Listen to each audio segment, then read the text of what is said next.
Fawlty Towers delivered only 12 episodes, yet it remains one of the most iconic British sitcoms ever made, with sharp dialogue, brilliantly disorganized energy, and shows that people will never forget. Fans were eager for more after the show. But the humor caused a stir in the community. Terrible episode full of racial hurtful words and slurs caused a wave of anger that eventually led to the what show is being taken off the air. What took place in that scene and how did it change everything for Fawlty Towers? Come with us as we find the well-known scene that took Fawlty Towers not working properly. Towers made by John Cleese and Connie Booth together. It is still one of the most famous sitcoms to leave Britain, which is funny taking into account that it only 12 episodes over the course of 2 seasons in 1975 and 1979. Its long-lasting popularity makes me think of the question, how did such a hit show happen end so quickly? If you ask the people who made it, they'll say it was because of being creatively worn out and dynamics. That was a lot of work to make every episode of the show, with each season lasts for 43 weeks whole. They always thought they had reached their creative goals and there won't be enough episodes to meet the standards they've set will eventually taking away from the show's history. Not to bring up the fact that John Cleese and Connie Booth, some personal problems came up for the co-writers that played a role in the decision. As the show was going on, they got divorced, and you can picture how hard it might be to get the same synergy back for another season with your ex. Even John Cleese got into a lot of trouble for speaking out about issues that are controversial. This doesn't make the show end on its own. John and Connie were not able to work together. Things went smoothly after they split up, so giving the show a great ending. It was tried more than once to make Fawlty Towers work in the US audiences, but none of them were able to. Chateau Snavely came out in 1978, but just a pilot with Harvey Korman and Betty White. It never went any further than the first episode, which took place in 1983. Amanda was released with B. Arthur in it, and went off the air after 10 episodes. It was tried in 1999, when Payne was released with John Lorette in it, but did not air after 8 episodes. The shows never caught on, and critics and what people thought of these adaptations couldn't bring back the original charm and jokes. But funny enough, did you know that some people didn't like the first Fawlty show when the first episode aired? Released at the same time as Fawlty Towers on BBC Two in 1975, it didn't get a warm welcome from critics and doubts from BBC executives, even though it's famous now. The show's rise to fame was anything but smooth. John Cleese, who helped make it and stars in it, of the show, shared a harsh internal BBC note from 1974 says that the script editor Ian Main threw out the pilot, saying it was a bunch of tired sayings and stock characters and guessed it would happen. What a disaster. This way of thinking was not only Main thought, but other executives also thought the show wouldn't get. Some of them asked Jays about his choice to switch from the silly comedy of Monty Python to a setting for a sitcom. When the first episode when it came out, it got mixed reviews. That was a lot like The Inner Doubts. The review in the Daily Mirror was called Long John Wasn't Funny Enough, and The Spectator's Richard Ingrams also wrote a finally caustic critique. CLE replied with his usual wit by having a guy named Mr. Ingrams. In the second season, a man was caught with a bomb doll. This was very John Cleese. Despite getting mixed reviews from critics of Fawlty Towers, the viewers began to stay in touch with the show over time, even more so because of the unique mix of comedy based on characters and farce. The only 1.9 million watched the first episode, but by the third time it was shown on BBC One, the number of viewers rose to 12 million. This because of its popularity. The BBC. Yet another show that aired in 1979.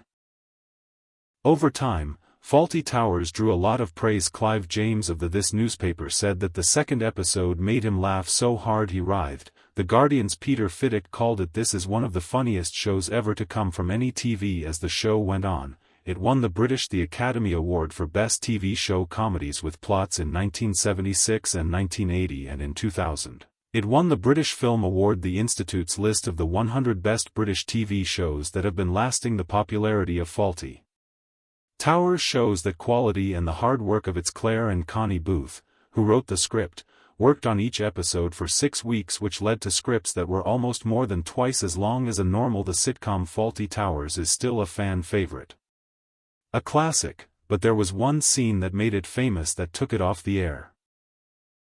What was the episode of Fawlty Towers that got Germans were taken off the air? Sixth episode of Fawlty Towers, and still one of the most famous and some controversial episodes of the It was a classic British sitcom that aired in 1975. And is best known for when Basil, "Don't bring up the war," Fawlty said. After that came his famous goose-stepping trying to look like Hitler in front of thrown-off German guests like any other. This episode of Fawlty Towers had sharp satire, but there was a catch: swear words and racial slurs statements that helped bring about the end of. In that episode, Basil Fawlty was on the show trying to run the hotel by myself while his wife Sybil was hospitalized. His attempts to run the fire drill turned into a mess, which led to there was a real fire and smash. When Basil got back from the hospital, ran into a group of German guests, he told his staff over and over to avoid not only the war but also his own behavior became less stable, which led to the well-known scene that has made some people laugh viewers but upset a lot more over the years. A lot of people watched the episode not liked because it used racial slurs mostly in the scene where Major Walgowan used rude language, remembering a cricket game where the West Indies team because this episode had to be put on hold for a while. Taken off of UK TV's streaming service. This happened in 2020, during the A New Look at Media Content during the movement for Black Lives. Cleese tried to defend this event again, saying that their old ideas was meant to be funny and not support for racist ideas. Feelings. Despite all of these trouble, the Germans have been thought to be one of the best. It was even ranked by the number of TV shows 12th on TV Gu's list of the 100 best. 1997 had some of the best episodes of all time. It's interesting that German audiences have most people got the episode happily enjoying the humor and seeing that the joke was aimed at British thoughts instead of they are still the source of controversy over racist slurs were used, which led to the choice to remove Fawlty Towers the air. What was the big deal? Besides the episode with the Germans, there have been times when using racially charged words and portraying old views in Fawlty Towers, and this has led to arguments about censoring satire as well as the limits of comedy. But when UK TV is a streaming service owned by the BBC, took out the Germans episode in 2020 caused a much bigger stir. John Cleese said that the BBC was cowardly and gutless after they were taken away the episode because of the racism slurs. UK TV said they would bring back the show with more direction. John wasn't happy over the next few days with this choice by writing on Twitter, "A mix of people now run the BBC. People who work in marketing and small government. I hope that someone at the BBC would know there are two ways to make fun of the way people act. One, attack it straight on, and the other is to have someone who is clearly a figure of for fun speak out in favor of that behavior." He also said that the situation was like that of Alf Garnett, the racist character in TV shows like Till Death Do Us Part, and then he said, This made people laugh at Alf's reactionary views.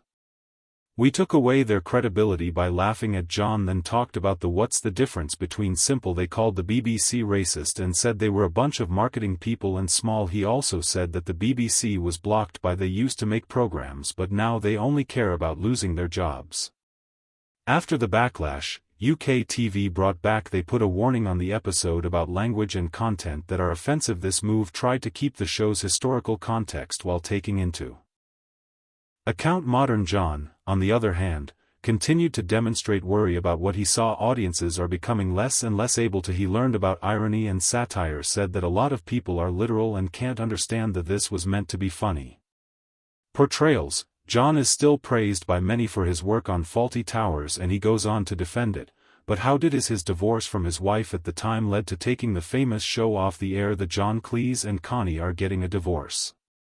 Booth, who helped make and stars in Fawlty Towers, had a negative effect on the history of the famous British sitcom. Even though they were no longer together, was able to act professionally while the show was on, but they couldn't work John and together for the third season in 1968. Connie got married and began work on Fawlty Towers in the early 1970s. The very first show aired in 1975 and it showed off their combined skills. John Basil Fawlty's unpleasant hotel year. Connie was a good waitress, though. Polly, and their chemistry on screen was a clear picture of what's off-screen partnership. After the second season was over in the making of 1979, John and Connie split up. Interestingly, They chose to keep their separation kept secret while filming, having a dedication to the craft and the show's sincerity, which helped them deliver another group of episodes that went with the how good and funny the first series was. The divorce didn't stop things right away.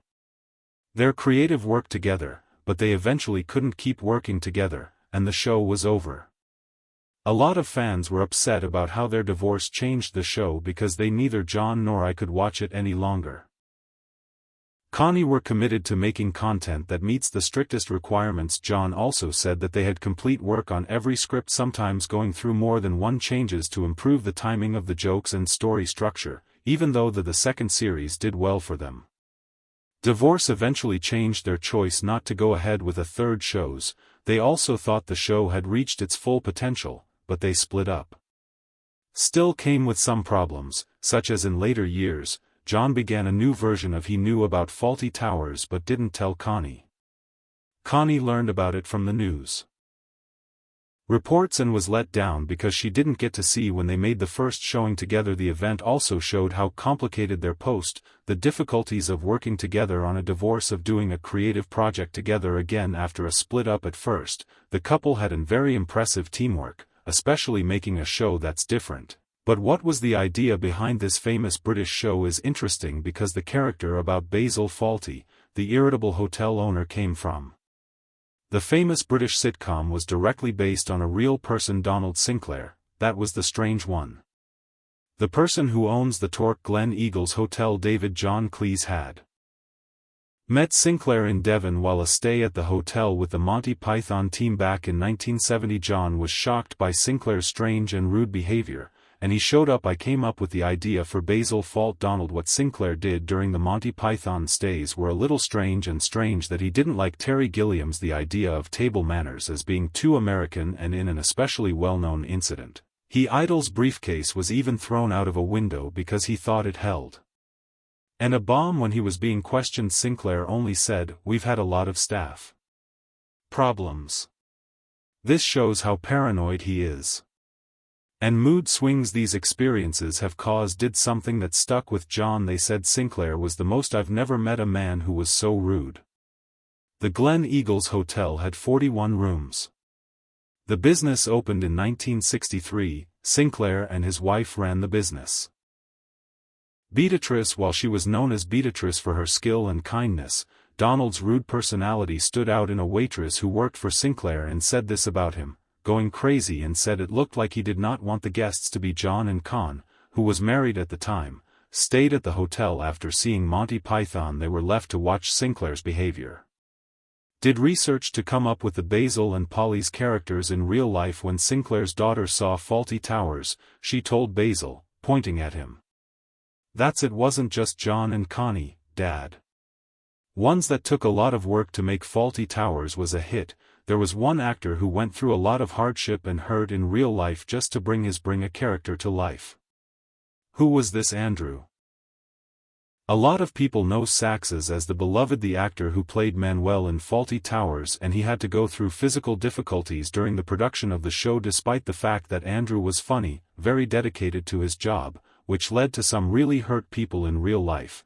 The Germans is known for using racial slurs and a lot of trouble. But there was a serious something that happened with Andrew in a scene where Manuel was trying to put out Andrew's jacket was fixed after the kitchen fire with substances that would make smoke to make something look better, but these substances negatively, which caused the fabric to heat up, which leads to secondary he has burns on his shoulders and back.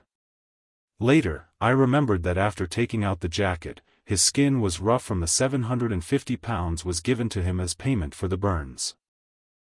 The wound, and had scars for 5 years. Andrew's role as a mistaken Spanish the waiter became a comedy star with his I spoke broken English and was eager, but the problem was that Mont thought this was. Some people also reinforced stereotypes by they said the show was racist. Another injury that stands out happened during the wedding party being filmed in this. Basil Fawlty was played by John Cleese. In this episode planned to hit Manuel with a pan. Jonathan liked to use a rubber pan. The production team made sure there was a real metal pan for sincerity. Unfortunately John, I used the metal pan by accident during Andrew was almost killed during rehearsal, being knocked out and having a heavy headache. Despite all of these occurrences, Andrew kept a showed a professional attitude and the performances that led to the show's success. He stayed one of the A-list of the main actors from the Fawlty Towers. But who are the other well-known actors in on the sitcom Fawlty Towers? There were some well-known actors who put on great shows and then went on to have good results. Everyone was interested in Connie's job. Booth did the part of Polly Sherman, and she and her husband John wrote the show together. It was a surprise when she went on to start began working as a therapist in 1995. After that, she kept her private life, hardly ever going out in public or taking about her time on the show. Prunella Scales was known for how she played the sharp-tongued Sybil. Scales had a successful acting career after Fawlty Towers. She made a case for her part as Queen Elizabeth II in William Shakespeare's play A Question of Attribution that got her in later years. She was nominated for a BAFTA. Great Canal Journeys with her as a co-host. Timothy West, his husband, was diagnosed with Scales for vascular dementia in 2014, continued to interest people until her taking a break in 2020. And Andrew Sachs kept acting in different TV shows and radio shows in 2012. He was been told they have vascular dementia and died in 2016. She was 86 years old. Lawrence Berkeley played Major Gowan, said the racist things in the Germans, and he kept acting until his death. In Bradley Hall was Terry the Chef in 1988. Played a number of roles on television. After Fawlty Towers, he gave up cancer in 1997, when she was 59 years old. A lot of the characters are from an old show.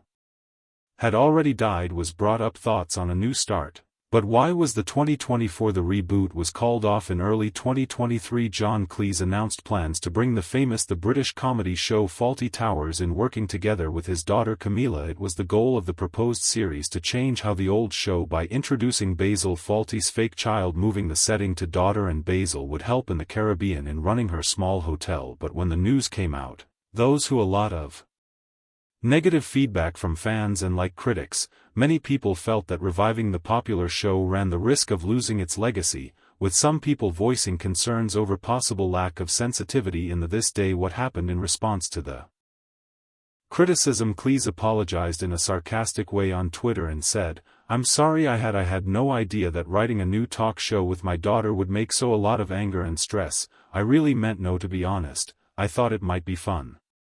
But I feel bad about having let go of this wave of negativity. Please forgive my feelings. It caused me even more trouble when having conversations about the first series. Racist slurs were used again.